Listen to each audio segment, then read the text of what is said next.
You're listening to the B&H Photography Podcast. For over 40 years, B&H has been the professional source for photography, video, audio, and more. For your favorite gear, news, and reviews, visit us at bnh.com or download the B&H app to your iPhone or Android device. Now here's your host, Alan Weitz. Greetings and welcome to the B&H Photography Podcast. This week's episode has been produced in collaboration with Leica Camera, and we thank them for their support. Today, we welcome to the program photographer Cheriss May. Cheriss is an editorial and portrait photographer based in Washington, D.C. Her work has been published in O Magazine, the White House website, the New York Times, People Magazine, Politico, and other international publications. She currently has an exhibition, Soul Connection, at the Leica Gallery in Los Angeles, California. We're going to be talking about that more later in the show. Cheriss is also on the board of directors of Focus on the Story. She's the past president of Women Photojournalists of Washington, WPOW, co-chair of photography at the National Press Club, not to mention an Adobe education leader. Cheriss is part of the White House Press Pool. She's an adjunct professor at her alma mater, Howard University, and we are absolutely delighted to welcome her to the show. Welcome. Man, I'm gonna have to take you guys with me. What a intro! Thank you. Well, for having me. we do have a little package we put together, and it's affordable. You can pay it off over 12 months. But we'll talk about during the break. Now, anyway, our hype team services, yeah, sure.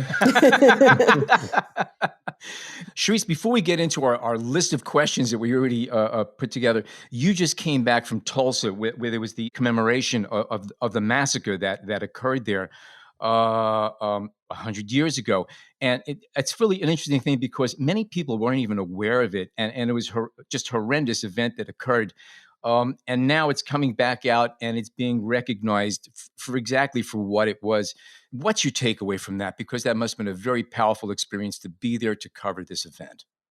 Yeah, so I just got back from Tulsa last night, and they had a host of events with survivors of the Tulsa Race Massacre and descendants of those survivors. And I was there documenting the centennial commemoration.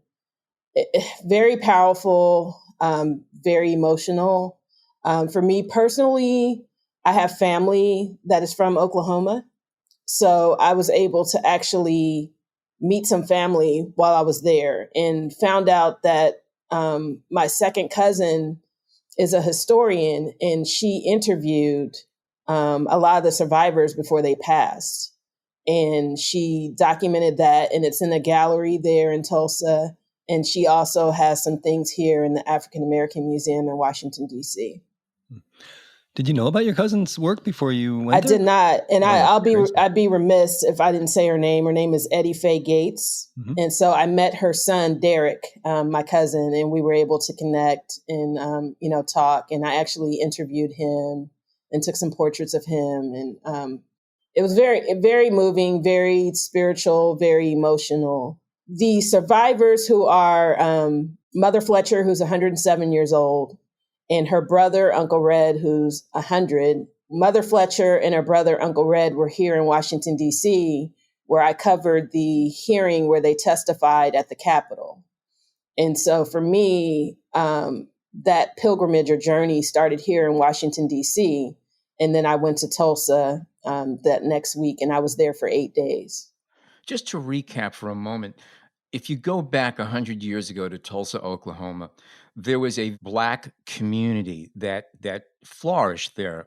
They started arriving, I would say, late 1800s, from what I understand, and quickly set up a community of businesses and community services that was powerful, very successful. And I read at one point, I just from my own reading, that they estimated that every dollar that originated in that community went through 7 Black hands before a white hand touched it. So it really was a true flourishing community that was self-sufficient and growing. It was called the Black Wall Street. Mm-hmm. And then because of some kind of a misunderstanding and social issues that were going on, then an event happened where things just went out of hand, and this entire community was incinerated to a point not only with angry mobs with guns, but literally there were planes flying overhead, privately owned and corporate owned aircraft that were dropping dynamite onto the crowds as they were trying to Yes. escape. So this was not just, a little flare up. This was a major massacre. And in fact, it's described that this was the first aerial attack on American citizens from the air. And it was our own citizens against our own citizens. Yes, definitely. And there were so many people that were killed. They're still, when I was there, they were doing excavation where they're discovering even more bodies because the numbers were underestimated in terms of how many people were killed during that massacre. And they're still unearthing bodies that were just dumped in mass grave sites there. So there was a lot going on. And it in the matter of, it started on May 31st, 100 years ago, where, like you said, the planes came in and dropped the dynamite and the bombs from the air. The businesses were burned to the ground. People were killed. And then afterwards, they put the residents who were left into these internment camps. And so that's where they were after they burned their homes and their businesses down, from hotels to a movie theater to it had every single thing in this community that was needed. And like you said, the dollar circulated within that community at least 7 times. So it was a very successful community that was able to thrive until the night of May 31st, 100 years ago. And that success is also one of the reasons why there were so many eyes on it. Mm-hmm. Exactly. And there were many who did not like the fact that it was so successful, and there was a lot of wealth that was generated. And so that's a lot of the issue now, is because after those things were destroyed, and now you have some of the last known survivors who, are still, they're still here, they're still living, but then you have their descendants, and they are not able to benefit from that work in those businesses that were successful, at this point. So there were no reparations either, if I'm not mistaken. Is that correct? No, that's exactly what a big point of contention is for that, because not only that, you have fundraising that's going on, and it's become I saw while I was there, it's becoming a tourism, like a tourist stop almost. And so there's money coming in from tourism now that is, off of the stories of the survivors and, the descendants of the survivors, yet, they're not seeing anything from telling this horrific story. What about a rebuilding? Has anything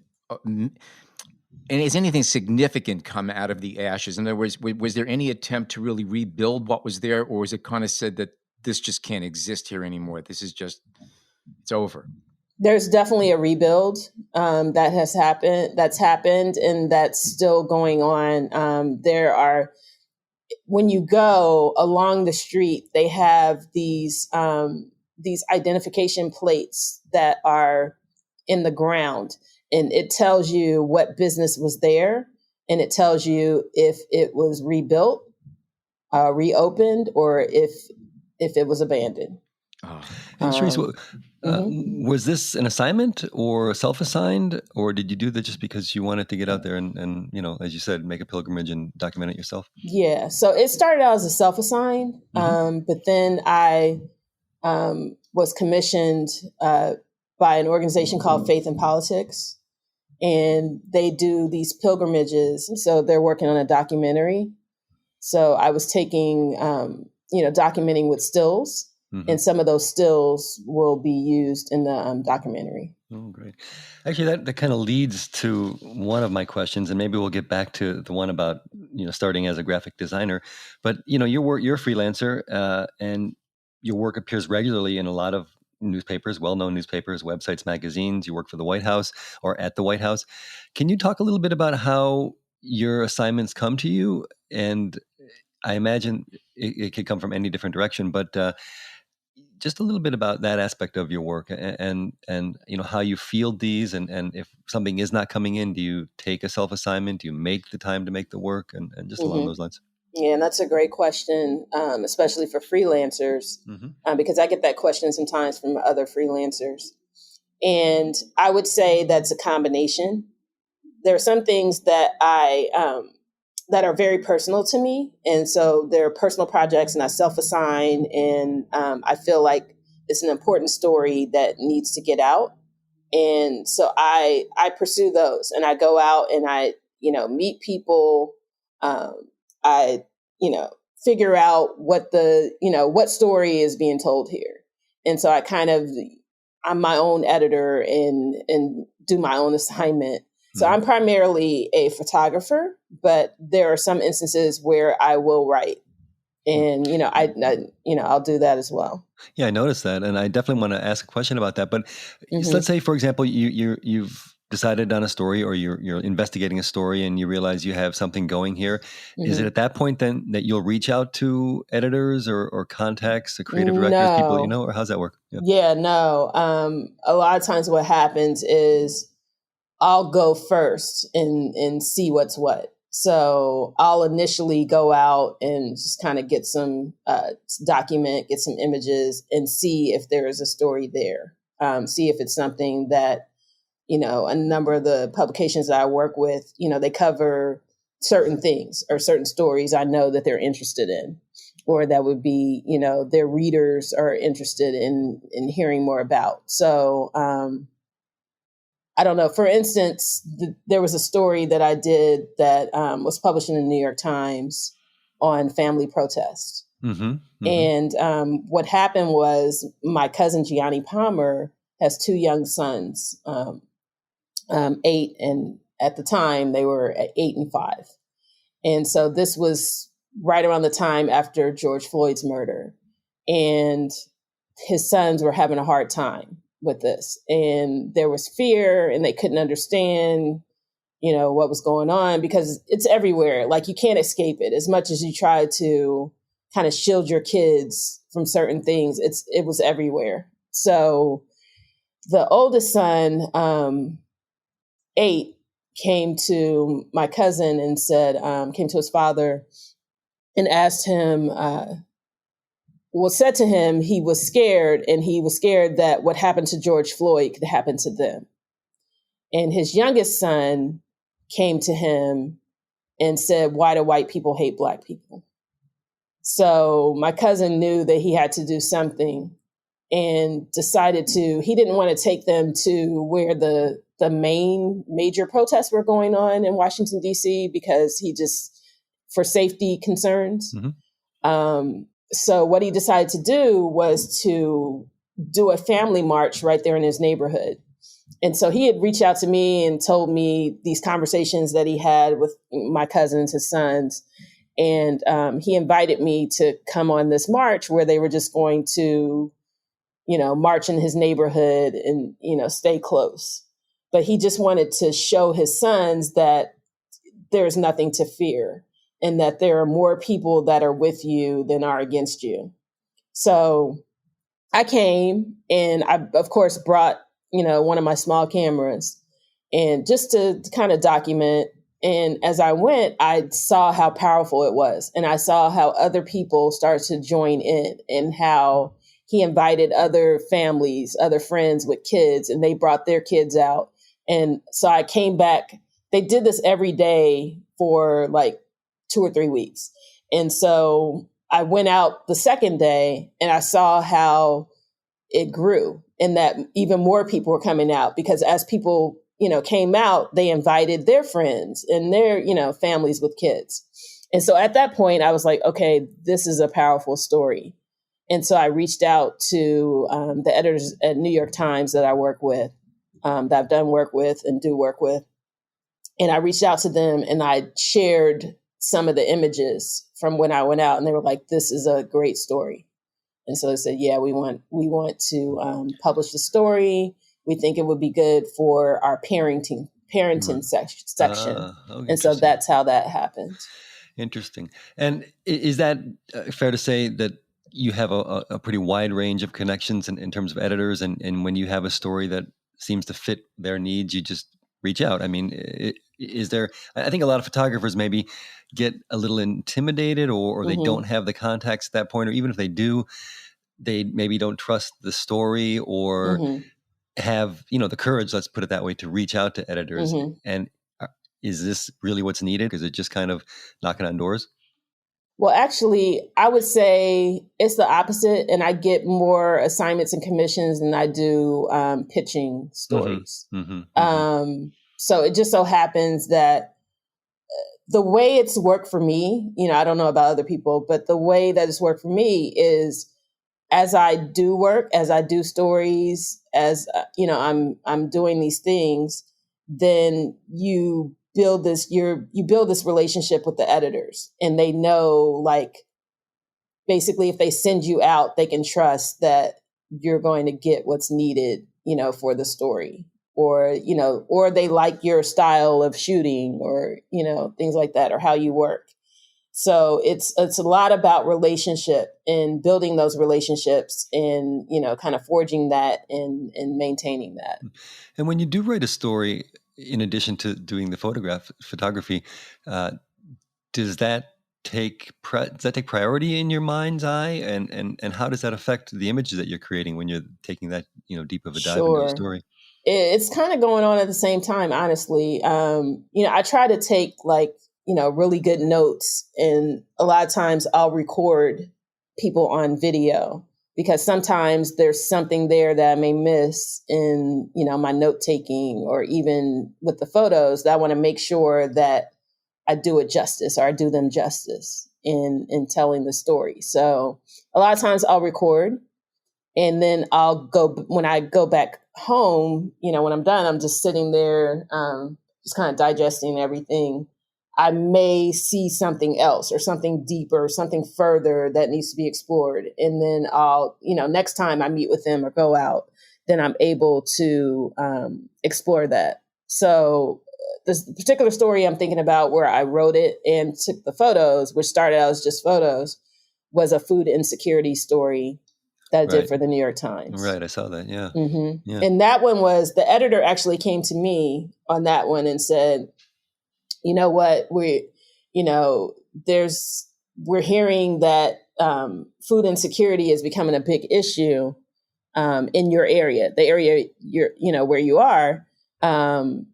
Is it something you want to work with us on this? Just kind of explore it. And I'm like, yeah, like that's, something really important. And, I always want to feel like the work that I'm doing in some way is making a difference, some kind of way. Either it's bringing attention to, something that's important, or it's getting a story out that hasn't gotten out. Like, as big as the Tulsa race massacre was, still there are a lot of people who don't know about it and don't know, a lot of what went on and what's going on now.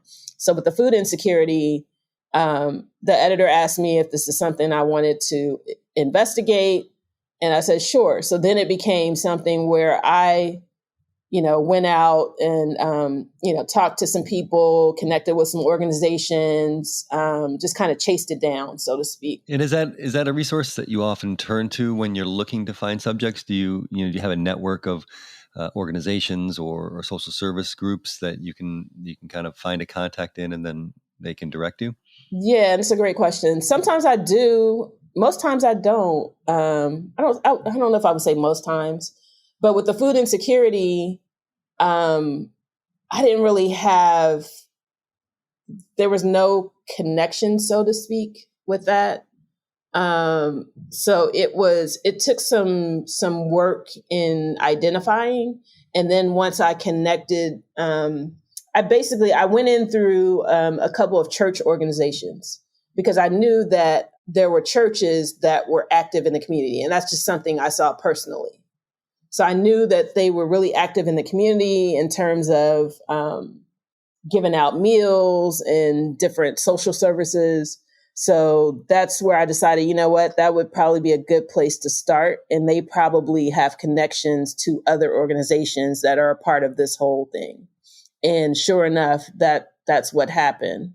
I reached out to a church called Kingdom Fellowship here in Maryland, and they connected me they filled in a lot of the information that I needed. And they were able to connect me with, okay, so where we get our, where their food comes from that they distribute. And so then I was able they gave me information to connect with those organizations. And I got connected to the Capital Area Food Bank through them. And then I was able to kind of connect the dots and move it along. There's a good lesson in there. And I think that goes for anybody who's out there, trying to earn a living with a camera. And that's that your resources, you really have to think. Don't expect things to come floating to you. You got to, okay, what's the system here? What's making it work? Where is there a central pin here that I could hook into? And I think also if you're a writer, that also helps you because it puts more questions out there that lead you closer to where you have to be as a photographer as well. You have more questions that you could ask and maybe even other contacts that you could reach out to. Mm-hmm. And then I would say as well, a good thing is to stay abreast of the news and just see what's going on. What are the issues? What are the hot button things, that are happening or people are talking about? And it also, for me, like I love connecting with people. I love people. I love talking to people that I don't know. I love learning things that I don't know. Like that really, on a personal level, really fulfills me. And so I'm that type of person that I strike up conversations with people and they strike up conversations with me. I don't know if I just have like that face or, some kind of spirit or energy that they connect to, that they just tell me things. Like I can just be out somewhere, having lunch or something, and somebody will just start talking to me and like telling me their whole story. And I'm like, okay, wow, like that's great. And then I get their information and, that becomes someone where I may explore something, for a story or something. But and I ask questions, and sometimes I don't even ask questions. They just tell me, they just open up with these things. I'm like, wow, that is really powerful. Like we were supposed to meet today. So it's that kind of thing. For me, it feels very spiritual. And I try to really stay in tune, with that. And I often say, and I often think, like, I want to be open to those stories that I'm supposed to be telling. Yeah.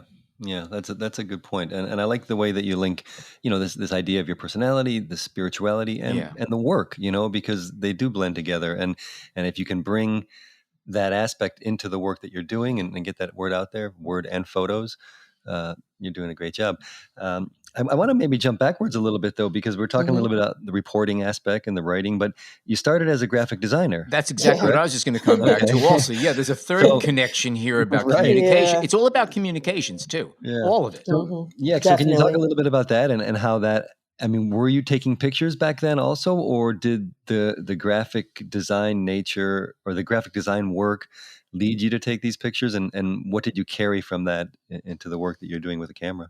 Sure. Taking it back to as a child, like I always had like a little camera. My parents started me out with a little Kodak film camera, and I would be that kid that would show up to all the family events, taking pictures, and then I'd, get excited to take my film in to get developed and, that kind of thing. So I always had a love for that, but I always had a love for just everything creative.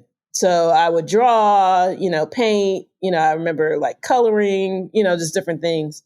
And so I knew that I wanted to do something creatively. I just didn't know what, but I thought it was going to be with graphic design because I started to explore just doing things graphically and continuing that. And so I pursued advertising in school with a minor in electronic studio, which is pretty much graphic design. Never thought about journalism. Never thought about photography as a career. At the same time as I'm doing this, I'm still taking photos. So that photography has always been there, just kind of in the background more so. It's it's not unusual to. There are many well-known photographers who actually started off in graphic design, And it's just an extension. The photography it's all about composition and laying out and seeing and looking. Graphic design has helped me as a photographer for those very reasons.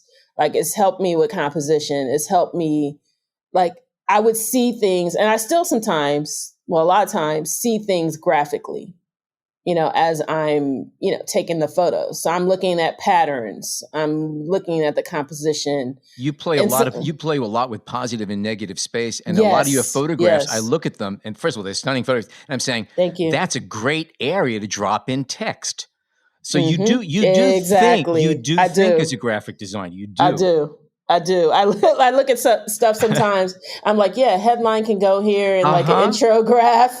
Like I do sometimes, and I do love to play in negative space. But that's also part of composition and understanding design, that you have to play with this positive and negative. And that's just the basis of a lot of the things that go on here. But it carries through beautifully with your work. Thank you.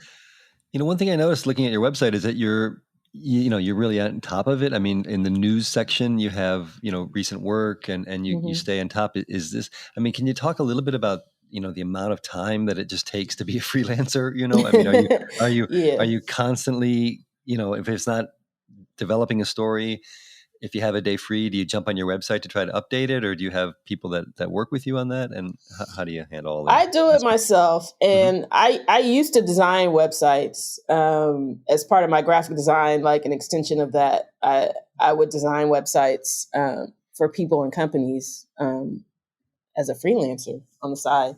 But now I don't have time to do websites from scratch, like that. So what has saved me a lot of time is I do use the Adobe portfolio because, I am an Adobe education leader for one. So I use a lot of I use the software to do the work that I do. Right. But portfolio allows me, it's very easy for me to update. So I'm able to do that on the fly. I can do that with my phone, and I can add things to the news section as I go. So it has saved a lot of time for me, because initially it was a lot of work to try to stay on top of that and keep it fresh, keep it current. But now with that, it's very easy for me to update. That's good advice. I could just ask a question about concerning your website. You work under your name. And you also have, I noticed, and I don't know how to pronounce it, NDEMA. Yeah. Indame, yes. What is that about? Because it seems to be like a separate entity of your business. What's the background here? Yeah, so Indame, first of all, Inde, the beginning of that means God sent. And so my thinking was, I'm doing something that I love, that I'm passionate about. So that's a godsend. And then my last name, May. Inde, in what language is that? Is that mean? Swahili. Okay. Thank you. Okay. So Indame is the combination. It's like a reminder to me that, this is like a godsend, that I'm doing what I love to do, what I feel is my purpose. So you're just the co-pilot. Don't let it get to your head.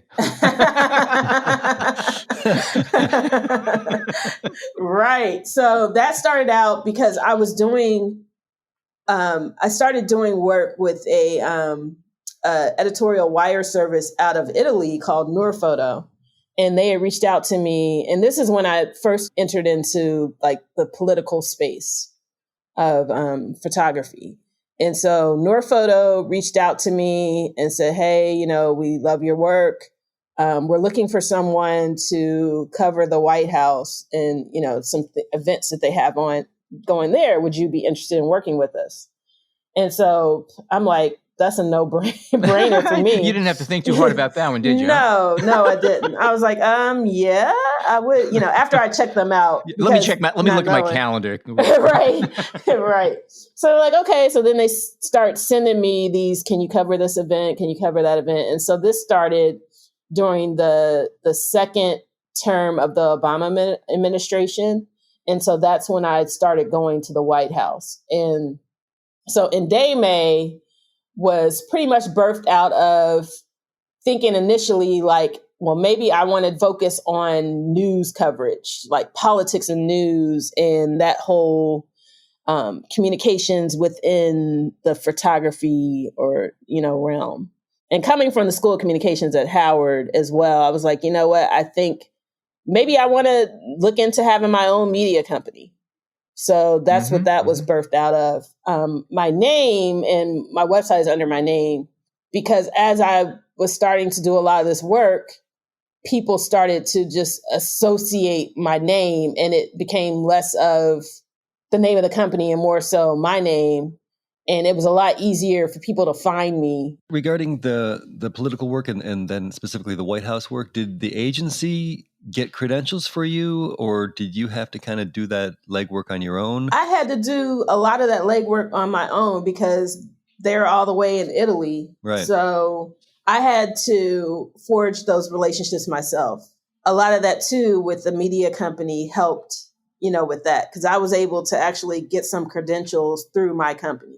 Gotcha.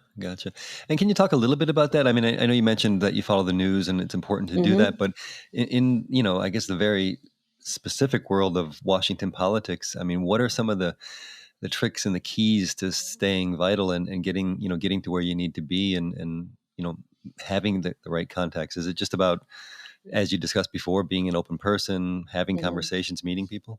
Yes, it's a lot of that. It's a lot of being flexible. Going with the flow. You're developing these relationships, and a lot of times what happens is they're the same people who are the wranglers that handle the press, and so they jump around from administration to administration, or different. They pretty much stay within the same space of what it is. So I end up seeing people that work for the Obama administration they were working for somebody else on the campaign trail. Some of the people that work for Obama are working for Biden now.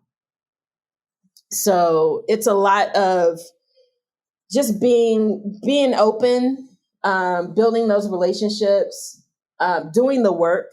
Because a lot of that is important too, because as you're doing this work, if your work resonates with them and they're like, wow, like that's really good, or you did a great job on that, then people will remember that. Okay, we are going to take a short break and we come back more with Cheriss May. Stay tuned.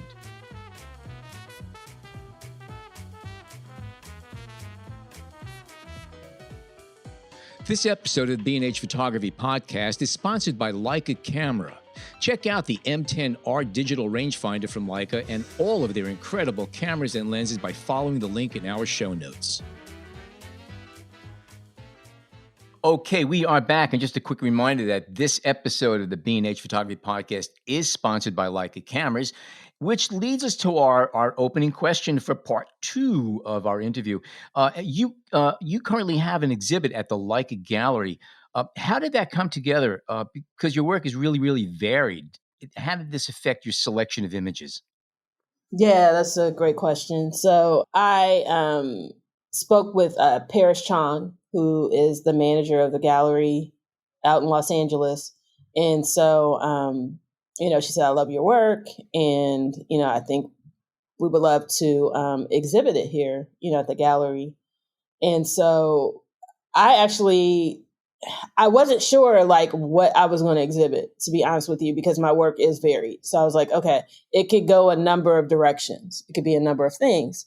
But I started to think about if you look on my website, it says that I connect to the soul of those I photograph. And so when I looked at that, I was like, that's it. I can, this exhibit, this show is going to be about that soul connection. It's going to go into explore. So in the varied assignments, commissions and things that I do, it's still that soul connection for me. So that's where that theme came from, of the show of soul connection. And then that way I could explore the various things. Did you edit these images yourself? Because self-editing is really, really tough. Or did you have a group of photographs that you went over with other people whose judgment you trust? So what I did was, based off of that theme, I made a selection of images, and then I met virtually with Paris from the gallery, and together we curated the 25 images that are in that show. And you have 25 images there. Now, I was looking at it's a mixture of color and black and white. And a lot of them have what we were talking about earlier, that positive, negative space composition thing going on, which is really, really strong. You do black and white, you do color. And given the choice, which do you prefer? Because I have looking at your work, I have a certain preference. I won't go there yet, but I'm just curious to know, when you're shooting, do you have a preference between one over the other? Because there's a difference. No two ways about it. There is. And I'll say this. Sometimes I see in color and sometimes I see in black and white. For me, it's about that connection. It's about the mood. It's about what's going on. It's about, what I'm feeling when I see it. So even with, going back to Tulsa, I took my monochrome camera, but I also had the color. So I have some images that are black and white and I have some that are color. I just don't see in one way. It's very organic. Okay, so you are shooting specifically black and white at times, or do you also convert from color when you feel that that's a better choice? And sometimes I do that as well. Okay. But I do have a monochrome camera. I have the Q2 monochrome. And so I specifically took that camera, and I'll take that camera sometimes. Some days I go out with just that. And so I'm shooting the whole time in black and white, strictly in black and white. Now, sometimes there are cases where I may have done it in color and then I'll do post conversion, but there's a difference. And I know that, and I can see that in shooting originally in monochrome versus converting in post. Oh, absolutely. Yeah, no, I agree with you strongly about that. Yeah. And do you ever get a request, or does an editor ever say, this one we need color, or do they kind of let you They don't. go with your feel? No. Yeah, okay. They don't. I haven't had an editor to this point, say something like that. By the way, just between you and I, if you ever have a shoot that's only black and white and somebody says, do you have this in color? I'm pretty good at hand coloring stuff. So just say, yeah, but I just need a few. Just call me. I'll bail you on this one. Okay. Thank you. And you mentioned sometimes you go out with just the one camera, but do you, what would be a kit, let's say, if you go out and you don't have a specific plan necessarily? I mean, do you drive? Do you keep a set of lights in your car just in case? I mean, what do you have, for any, let's say, all comers, any kind of emergency situation? Yeah. So the lights, I'm only bringing those out if I have a portrait commission or assignment. That's when I'll have my lights in the car. And I've really, through the years, as I've grown, my kits have changed and grown, and I've sized down. So I'm able to. Can you talk a little bit about that? I mean, I'm kind of curious. Yeah, like what you started with, and when you size down, because I think we're all doing that in some degree. Yeah. The first one I can remember, like kind of lighting kit, it was a continuous light. It had a wooden handle on the back. I can't even remember what brand it was.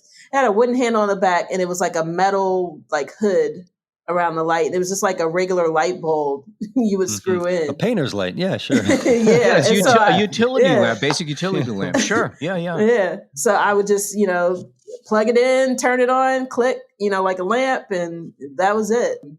From there, I went to the Ellen Chromes, and I was using those for a number of years. And most recently, I started using Profotos. I started out by getting the A1. They've since have like two other versions since the one that when I purchased it. But I started out with an A1, and most recently added a B10 to that. Yeah, you guys, it's a nice lighting kit for sure. A Mm-hmm. question I have about this: do you find it's no big secret that most new cameras these days, you could set the ISOs to ridiculous Yeah. sensitivity levels? Are you using less flash because of that? Are you just depending more on available light, or is it just really vary by what's happening in front of you? Yeah, it depends on what's happening in front of me. Like I would say for Tulsa, I didn't take any lights. I didn't take any. I didn't even take, my small, the A1. I just intended on using available light, period. So that's what I did. So all of those images are available light. What about cameras? Kind of in the same question. Did you start, with big Yeah. DSLRs and just kind of work your way to something a bit more? Yeah. So I started with big DSLRs and to where I am now with the, I have the Q2, the Q2 mono, the SL2. I have a CL. I started out with the CL. I have a CL. I have a M10P. Oh, wow. And then So you're all in Well, she's got more Leicas than I do. Wow. I know. I thought I was terrible. You're good. Wow, okay, I'm impressed. Cool. Yeah, so it depends on what it is. Like some days I've gone out with just the M10P, like during the uprisings here in DC, I would just go out with the M10P and that's it. You were at the insurrection on January 6th, and I'd like to ask a little bit about that, if I may. Specifically, you were barricaded in an office, and you kept working the whole time. I mean, we don't need to go into all the details because it'll probably take a long time. But can you discuss how that happened and how and what work you got out of that? I mean, how did that? I don't mean the work that came from that, but what you shot that day. Sure. So I was working for Getty, and it was just a typical day of coverage at the Capitol that, I'm used to. Really quiet, really ceremonial. And it just like flipped totally. Like I never expected it. Matter of fact, some of my family and friends were concerned going on because they're like, hey, there's this rally at the White House. Like, please be careful. And I was like, oh, I'm going to be inside the Capitol. Nothing ever happens there. I'm good. I'm not going to be out there. I didn't know that what was out there was coming inside. The Capitol. Oh, so your assignment was then just to be covering what was going on inside. The ceremonial vote count. Right. Okay. So I got the former Vice President Pence and the Senate staff were coming across to the House chamber to deliver those votes. So it's like the ballot box. And so I remember I was there getting that processional, coming over. And then I went up into the balcony in Statuary Hall, and I was photographing as they were coming back from the House chamber to go back over to the Senate side. And then all hell broke loose because that's when I start seeing the Capitol Police scrambling around and putting a barricade in front of the hall that led to the House chamber. And then I saw one of them draw their gun.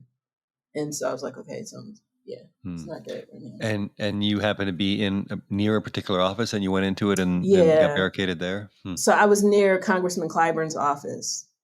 And when everything broke loose and the Capitol Police heard me and a couple other people up in the balcony, they told us to shelter inside, like get inside and shelter, that they were inside the building. How much time actually went from that point to the time when, because again, there was a lot of miscommunications, confusion. No one knew what was going on in the next room, let alone, immediately around them. How long was it before you actually felt confident it's okay to get out of here now and get out? When did you get that? How long was it? Yeah. So I was in Congressman Clyburn's office with his staff for over 2 hours. And we did not feel confident to come out until SWAT and Capitol Police busted through the doors.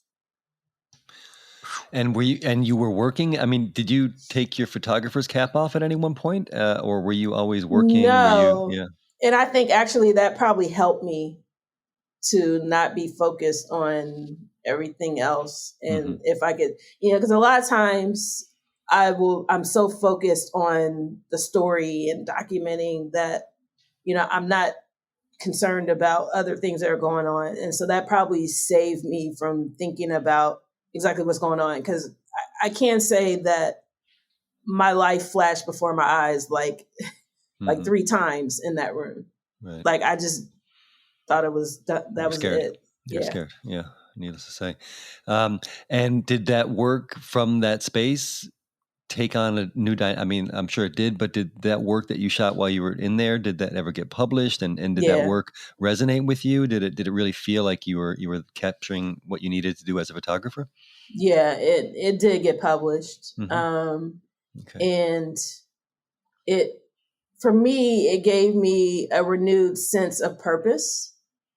And from that experience, I knew like I'm not going to let that stop me from doing what I'm purposed to do. And I'm going to continue to document. I'm going to continue to cover democracy. I'm going to continue to tell those stories of people who are doing things that they're passionate about and within their purpose. And so that to me renewed my sense of I'm doing the right thing. I'm where I'm supposed to be. Well, that's a good feeling to have. That's great. Yeah. So then let's jump over to talking about your work as a professor, because you're fortunate to be able to teach at your alma mater at Howard. Yes. And you're teaching photography, I'm assuming, or is it journalism? Is it what do you do? And what would you like to speak about that aspect of your work? Sure. So I am an adjunct professor at Howard University in the School of Communications, where I once went to school. And I teach a class called Visual Communications, which is in our media, TV, film department. And the focus of my class is storytelling. So it's exactly what I do. So I'm able to bring in my experience to the classroom and to the students, and to encourage them to find their voices and to realize the power in the story and the power in telling your stories and documenting those things. And how long have you been doing that? Oh my gosh. Like 18 years. Oh, a long time. Okay. Yeah. Now, something I'm kind of curious about is that you've been teaching there for 18 years. Now, a lot has happened in terms of media and coverage in 18 years, and the way stories were put together and created and covered has changed dramatically, mostly due to social media. And it's that much easier to get out there and make your points heard. Now, it might only be 5 people that hear it, but yes, you do have an opportunity. Everybody literally has an open mic, and the item and the device that they're talking into to get that sound out is also a camera. So communications is dramatically different than it was when you started out, and even more so if you go back 20, 30, 40 years. It seems to me that to break out from the masses of people who now have a public podium is that much more difficult. Do you have any tips for people, specifically your students, who all of them obviously have something to say and they have the tools to say it and get it out there? How do you succeed these days to get your voice heard over all of these voices? Mm-hmm. Well, one thing I can say is after the murder of George Floyd, you had more people who were listening, who were open to listen, and who were open to hearing different stories and different voices. So this was the time, and still is the time, to be able to, to get your voice out there and to tell those stories. And so for the students, a lot of what they do is they have blogs. Some of them actually have YouTube channels where they've started kind of really their own like news channels, really, where they're going out and reporting. And we also at Howard, we have a news service. So we have Howard University News Service. So a lot of what they're doing, these stories, is published on the news service. And the news service has a relationship with the NNPA, which is a news organization for the Black press. And so there are over 200 publications that are a member of this association of the Black press, and they actually pick up stories from the news service that's published across the country. That's huge. Okay. Yeah. That's huge. And do you encourage your students to use their phones as a camera or whatever they have handy, as it were? Phones have become mobile studios, really. So we have these like kind of backpack media kits where they can plug in external mics and different things like that to use their phone, because sometimes you see things when you're not going out on assignment or prepared to get something, but you just come across something.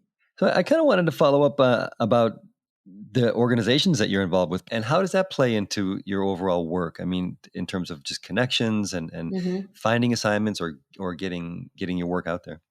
Yes, most definitely. And that's something that I tell students or people who ask for advice on how to get work, how to break in, and different things like that. Because I spoke earlier about this, how relationships are really important when doing this work. So these organizations like WPAL, Women Photojournalists of Washington, Women Photograph, Black Women Photographers, Diversify, Authority Collective, it's so on and so on, and NABJ, National Association of Black Journalists. All these organizations are good in building relationships. In these organizations, there are events and opportunities to meet people. And some people, you end up forging these relationships, but they become almost like co-conspirators in getting stories out, because you're forging relationships with people who are writers, reporters, broadcasters. And also editors are members of these organizations as well. So that is a way to get to know some editors of publications. And they're able to get to know you on a personal level. Did you ever have, when you were just starting out, did you have any, I don't know what the word I'm looking for, did you have doubts about your work? Did you have any inhibitions, I should say, to getting your work out and showing it? Oh, sure. Yeah. Yeah. And how did you get over that? I mean, sure. Yeah. Is it a matter of just getting good feedback and developing relationships, or how do you get over that? Yeah. Thankfully, I was raised to not be deterred from, a few no's. So, the way my parents raised my brother and myself was to do your best. Always put your best foot forward, no matter what you're doing, how small or large. And don't let a no turn you away or turn you around or stop you from what you know is right or what you know needs to be done. And that there's always another way. If a door is closed, there's a window. The front door is closed, there's a back door, there's a side door. So that's just the way I was raised. So that is in my thinking. That is a part of me, so that I didn't let those no's stop me from doing what I was passionate about or what I felt like that I just knew needed to be done. Okay, Cheriss, we're hitting an hour right now, and it's been absolutely wonderful speaking to you. Aside from the Leica show, do you have any other projects coming up, any shows that are going to be opening up in the near future, and any other things that we should be notified about? Sure. And first of all, thank you, John, Alan, and Jason, B&H, for having me today for this discussion. I really appreciate it. So in addition to the Leica show that's through August 2nd, I am a part of a outdoor photo festival called Eyes on Main Street in Wilson, North Carolina. And this is the 7th edition of this festival, and it will be October 30th through March 30th, 2022. Okay. October 30th of this year through March 30th of 2022. And so it's an international outdoor street photography festival, and I have a piece that's in it, and it's all along downtown historic Wilson, North Carolina. Nice. Yeah. Also, websites, Instagram. Where can people Sure. catch your work? Yes, definitely. So my website is easy. It's my first and last name. So that's CherissMay.com. And my social media is really easy. It's my first and last name, Cheriss May. So same as the website. And I have links on my website where you can connect to me on social media as well. And again, all of this is going to be on our show notes. If you miss it and you want to catch up to it, it's all easy to find there, and will all be presented there. Again, Cheriss, thank you so much for joining us today. Your work's wonderful, and your insights are equally wonderful.